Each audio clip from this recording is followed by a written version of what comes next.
Hi and welcome to Used Car Heaven, the program that helps you, the viewer, get behind the wheel of your next car.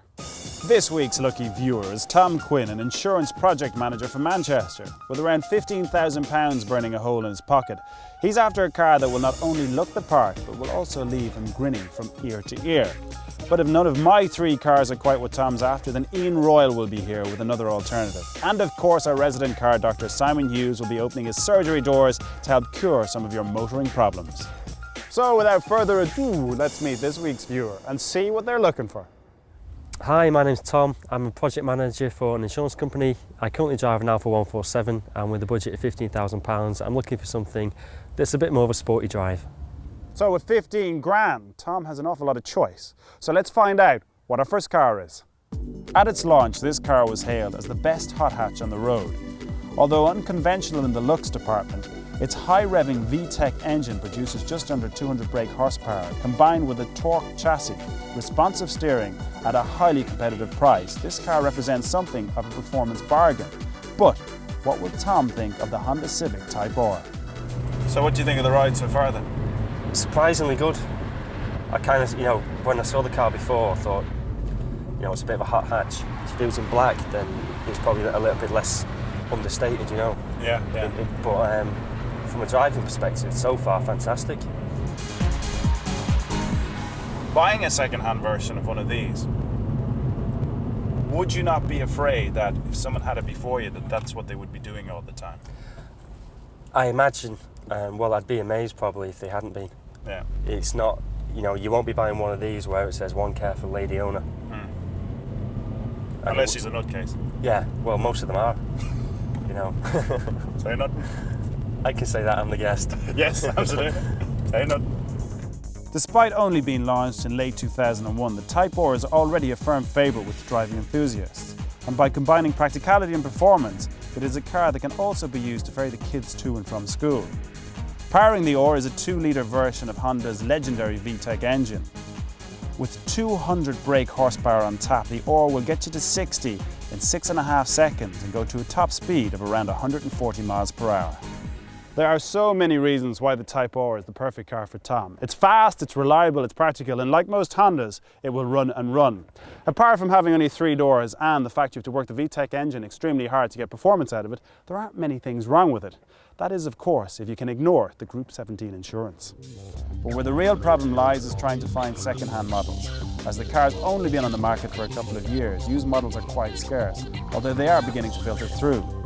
If you are lucky enough to find one, then you can expect to pay around £11,500 for a 01 plate with around 20,000 miles on the clock. So with Tom's budget, we should be able to find a good example and still have some change left over. But will all the praise be lost on Tom? That's the real question. The Honda Civic Type R. Yep. Put it in a nutshell for me. What did you think? It really surprised me. When the car pulled up, I thought, of the 3 cars I'm going to see today, this is probably the one that I won't like. Right. I thought it's a hot hatch. It's, a 21-year-old's car. Which you're not. Which I'm not, unfortunately. I'd like to pretend I am, but I'm not. But blew me away. Absolutely loved it and didn't want to get out of it. And I'll be grinning for days, I think. Well, we'll see what after happens. Driving this, yeah. Because there's 2 more cars to see, so it's time for car 2. Look forward to it. With a pedigree that has scooped 3 manufacturers and 2 drivers' titles in the World Rally Championship, you'd expect something really special. Underneath that purposeful bonnet vent lurks a 2-litre turbocharged boxer engine, pumping 225 brake horsepower to one of the most advanced 4-wheel drive systems in production. But will the Subaru Impreza WRX's pedigree and pace be enough to distract Tom from the boy racer exterior? The reputation that this car had, I felt it'd be running away from me. Although it's a safe car and it's a 4-wheel drive and everything, I thought that it'd be a white knuckle ride. At this stage, it's the kind of car you could pick your dad up in him and take him out like we're doing now. Scare the living daylights out of him. And he wouldn't have a clue about what's going to happen at all. He might sit in the Honda and think, oh, hello, what have you bought this for? Yeah. And he's sitting with this and he'd be like, oh, nice car, this. Because he'd look and think it's got a boot, it's got 4 doors. It says you're in your 30s now, there's yeah, no room for kids nice in and the steady. back, you just have to find a woman. And then, you distract his attention by saying, have a look at that over there. And he'd be looking out the window, and next thing he'd be pulling his face off the rear windscreen after you put the foot down on it. Now, although the WRX is renowned for its sporting success, what isn't so quite well known is that it's based on a very humble, perhaps even boring Japanese saloon. But add a spoiler, alloys and a cracking engine, and you end up with a truly amazing machine. And the really good news is that there are plenty of second-hand models around, as the WRX, or the Turbo as it was once known, has been on the market since 1994. Let's be honest, if you're after a performance bargain, the WRX is the car for you. If you're after something sleek and sexy, well, I would advise you to look elsewhere. But although it's not the most beautiful car in the world, it does have a lot to offer. It's got 4 seats, which means there's loads of room inside. There's a big boot, it's very reliable, and residuals are very good. Oh, and did I mention, it's very, very fast. In terms of prices, you can pay anything from £4,500 for an early 94 Turbo right up to £14,000 for a 51 plated example. But beware, because the WRX is a high performance car, there's every chance that older models will have had a tougher life. With this in mind, we suggest that with Tom's budget, he goes for one of the new Imprezas that were launched in 2000. Although they don't look quite as good as the earlier models, they're better built and hopefully won't have suffered too much. Subaru Impreza WRX. This should be called a Subaru Impreza puts a smile on your face. It did that. It did. What do you think of it? It didn't to begin with. It did to look at, because the car it gives off this aura of kind of power. But when I drove it away, it was like driving a saloon car. Very kind of comfortable drive, but very kind of nondescript. You were very quiet when you started because you weren't really sure what it was going to do. Yeah, in a way I was almost wary of the car to begin with because of its reputation. But in driving it away, it was very, very steady. And then only when you get it out on the open road does it really show you that what lies beneath, you can't anticipate it at all. You'd nearly call it a beast. Blew me away, literally blew me away. Anyway, I've got one more car to show you, so stay with us. But first, it's time to join our car doctor, Simon Hughes, who's got the answer to all your mechanical problems. This week I've got an email off Adrian in Wharton, who's got a problem with his car not starting. So I've got a car similar to his over here, so we'll have a look to see what's wrong with it. Now, the problem that Adrian's got with his Citroën is quite a common one. It's a diesel and he has problems starting it sometimes in the morning. Now, he also tells me that if he parks it on a hill with either reversed up or backed up, it makes a difference to his starting. And that's what I'm going to tell you about today, because this could be happening on your car. Basically, a diesel needs fuel to start, but on this type of fault, we've got some leak-off pipes that perish and fail, which I've got one here. And these pipes are connected on the injectors underneath here, and they suck air in overnight. So if you sort of drive up a hill with your engine up in the air like that, the fuel in your injectors can leak back to your fuel tank. So when you come and start the car in the morning, it won't, and you've got a load of faffing around to get it to work. However, if you reverse up the hill, so your engine is down and your fuel tank is up, the fuel can't drain from the engine back to the tank, so therefore it will start. And it's actually a really simple repair, but you could get your leg pulled in a garage. So I'm going to show you what to do now. So these pipes here connecting the injectors are what I'm talking about, and basically they perish with age and they suck air in, and you can quite simply pull them off and replace them with a new one. And a packet of new hose like this you can get from a car accessory shop for about £5, and you quite simply get it in a long length, take your old pipe off, cut the new one to length and refit your new one, and that will actually repair it and you will have no more problems. And this is a problem on Vauxhalls, Citroëns, Peugeots, Rovers, right across the range, and you can diagnose it yourself by doing the parking on the hill test and see if it makes a difference. So hopefully we'll have cured this for Adrian, and we'll be back next week hopefully to cure some more of your faults on your cars.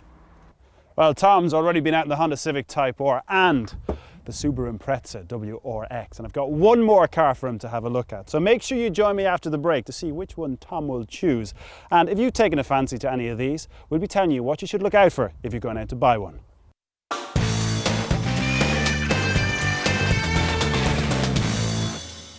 Hi and welcome to Used Car Heaven, the program that helps you, the viewer, get behind the wheel of your next car.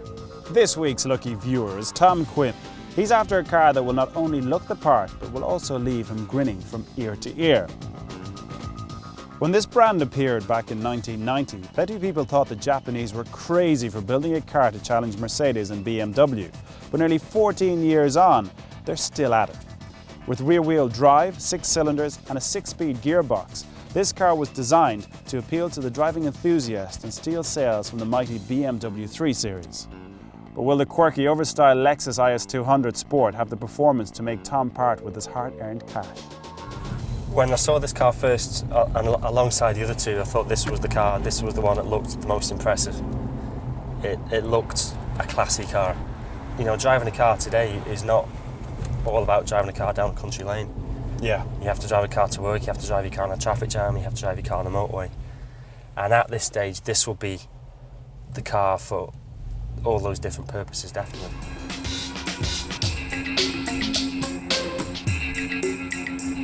I think though it comes down to one thing, and that is it fun enough for you? No. If we're looking at fun, then no. Which is what you're looking for, performance and fun. With practicality. I'm a combination, yeah. And I've been surprised that the Subaru offered that combination as well. Because I thought the Subaru would be a real hatchback in a four-door body, and it's not. I know what you mean. At the end of the day, I don't think your face tells us enough, because the last two cars you drove, the first two, you were smiling the whole way through. I haven't seen you smile once in this. Yeah.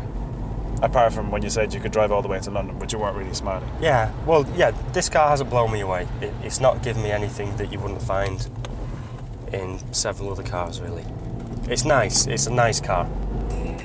Launched in '99, the IS200 went head-to-head with the likes of BMW, Mercedes and Audi in the hotly contested small executive sector. But although it offered great build quality and value for money, it has struggled to impress. And on paper, it isn't the quickest of this week's cars. In fact, its 2-litre engine struggles to hit 60 in under 11 seconds. But on the plus side, the IS does look the part and will definitely get you a few admiring glances from Mondeo and Vectra drivers, if not even from 3 Series owners. So, why would you buy an IS? Well, for a start, on average, they cost less than the equivalent BMW 3 Series or the Mercedes C-Class. They're just as well built, and they hold their value extremely well, around 59% over 3 years, which I have to say is very impressive, and they're as reliable as the day is long. But although this is great news for new car owners, it isn't such good news for used car buyers. Because it offers so much, second-hand residuals are high, and this means that for £15,000, Tom will only be able to get a 2000 registered model. But the question is, will this put Tom off, or will the IS's driving manners win him over? Do you play golf? Badly. Very badly? Badly and with a temper. Okay. Well, this type of a car, for some bizarre reason, always reminds me of golfers, which I'm not a fan of. Mm-hmm. But what I want to know is, are you a fan of this car? So first of all, tell me its positive points, what you liked about it. You can't fault the looks. It looks a fantastic car. It's very kind of contemporary. It's a very classy looking car. Mm-hmm. The interior, again, matches up to the exterior. You've got a dashboard like what I've never seen before. But, and there's a but, what were the negatives? It's a very nice car. Maybe nice is negative in this instance, that it didn't inspire you, and yet it didn't deter you either. It's just a faultless car, really. Could you get out of that? Basically, what you didn't like about it was it didn't drive like the other two, which was all over the place. When you put your foot down, you went, oh, like this. It didn't make me smile, no. No, exactly. Exactly like the others did. I didn't get giddy with this like I did with the other two. Come on, it's just you're a boy racer, and you love the other two for that reason. I am. Boy racer at heart. Well, listen to me. You've driven all 3 of them so far, but we've one more for you to have a look at. Okay. Ian Royal has an alternative, right? I think I know which way you're going, but just let's have a look at this and see what he thinks of it. Now, it's all very well offering Tom all that Japanese horsepower, John, but don't forget there are some homegrown performance bargains. In badge terms, only Tom's Alpha can rival this mark. With a heritage that dates back to the 1920s, the MG ZT was launched in 2001 as the flagship of a revived MG range. Based on the civilised Rover 75 saloon, the more aggressive ZT packs the punch to confirm its place as a serious sports saloon.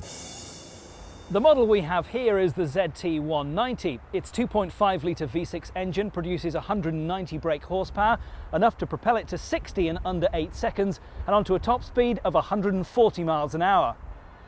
There are a whole range of engines, from a 120 brake horsepower 1.8-litre petrol to the range-topping 190 brake horsepower 2.5-litre V6.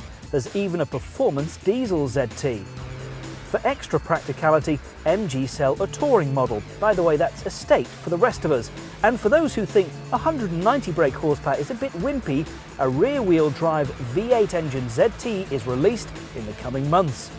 Don't get too excited though, it will be some time until these cars are available on the second-hand market.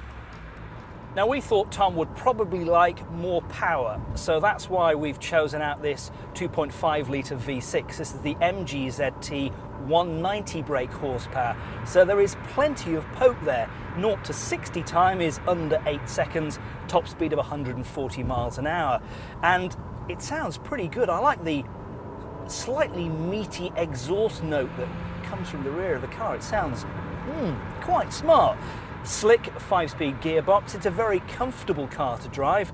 It's got a sporty suspension setup, of course, over the standard 75, but it's not too harsh. You know, I think Rover have done a pretty good job with the MG range that they've produced, and that's across the entire range too. And this ZT appeals to a completely different market. For some, they might want the comfort and the luxury of the ordinary Rover 75. For others, well, they want something a little bit different, something that's sporty.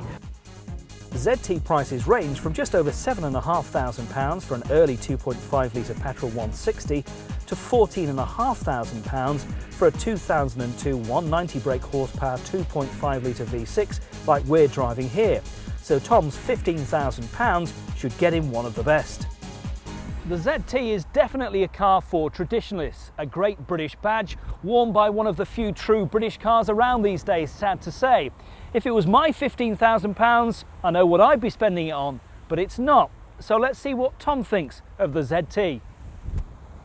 So, I mean, were you a fan of MGs before you saw that bit of tech? No, I don't hate MGs, but they've never really done anything for me. Why?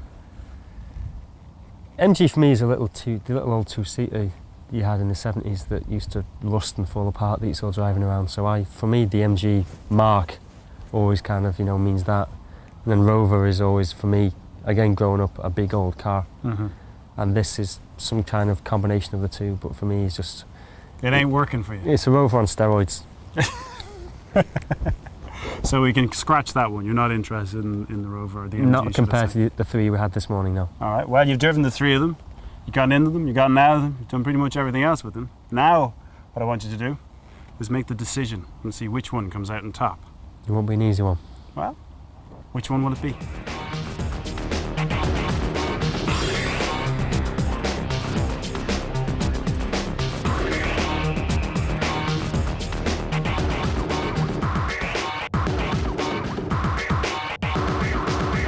So, starting with the worst up to your favourite today. Okay. Give us your choice. The worst of a very good bunch is the Lexus. I'm looking for a performance car, but the performance that the Lexus gives me would not convince me to kind of go outside of my budget, because it's a little bit outside my budget anyway, and I don't think that would convince me sufficiently to go for it. That's fair enough, good point. So the Second Honda, choice? Second. Okay. For the money, I think it's excellent value. It's a great little car, it gives you a fantastic drive, and it's quite competitively priced as well. So why did you put the Honda second? And I presume, well, you are going for the Subaru first. Why did it fall into second place, the Honda? The Subaru just kind of leaves you speechless. When you put your foot down, it just kind of, it knocks you for six. It leaves you like this? Yeah. And I think, anybody at some stage in your life should have a chance to drive a car that kind of just leaves you grinning for days afterwards. You're looking for other words here you can't use on telly, aren't you? Words fail me in a polite way. Well, words are one thing. Do you want to go for another drive on it? Twist my arm, yeah. Okay, well, it's your favourite car this week. Shall we go? We will. Excellent. Okay.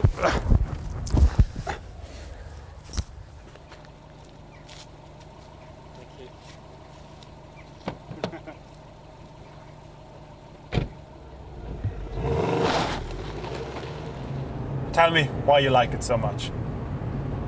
Because I'm a little boy inside, and this satisfies every driving ambition you have. So I was It's a boy's right. toy. Yeah. It's a boy's. You are a boy's toy person thingy at heart. I am a big kid at heart. And this is the perfect car for you. Would you have thought you would have gone for this before you'd driven it out of the three? I knew, before driving it, I knew I'd like it. I didn't realise I'd like it so much. Well, I'm glad you enjoyed it so much. It brings out the rally driver in you, definitely. Just keep it on the road, as I say. Keep it out of the ditches and be laughing. Now, if you have taken a shine to any one of the cars that you've seen today, well, there's a couple of things you should look out for if you do eventually go out to buy it. Overall, the Lexus is very good. However, the CD players do cause some problems, so make sure they're operating correctly, although most will be replaced under warranty. The alloy wheels do corrode, and even if they have been changed early on in their life, expect them to corrode again under the paint, causing bubbling and corrosion. Overall, the Civic's very good, with only problems with the steering geometry and suspension setups. This can be sorted out with a full 4-wheel laser alignment. If it's ready for being done, you'll notice excessive wear on the inside edges of all the tyres. Do check this out. On the whole, the Subarus are very good, however some WRXs suffer from starting when hot, but don't worry, it could be the cam sensor that's faulty. It's not expensive and it's not a big job to change. Also, early models, the 97 to 98s, suffered with piston slap, so do listen to make sure that the later ones aren't doing the same. So our Tom didn't go for the Lexus IS200. He liked it, but he didn't love it. This car, however, put a big smile on his face, the Honda Civic Type R, and he loved the gear shift in it as well. But the car that really won the day was this, the Subaru Impreza WRX. It was fast, it could go around corners like it's on rails, and most importantly, the big thing that turned Tom on was when he accelerated, he got kicked back into the seat, which put a huge smile on his face. My personal favourite today, I have to admit, would have been the Lexus, but Tom went for this. It is quite a cracking car. Well, that's it for Used Car Heaven. I hope you enjoyed it. Make sure you join us next week when we'll have another lucky viewer looking for the car of their dreams. We'll see you then. Good luck.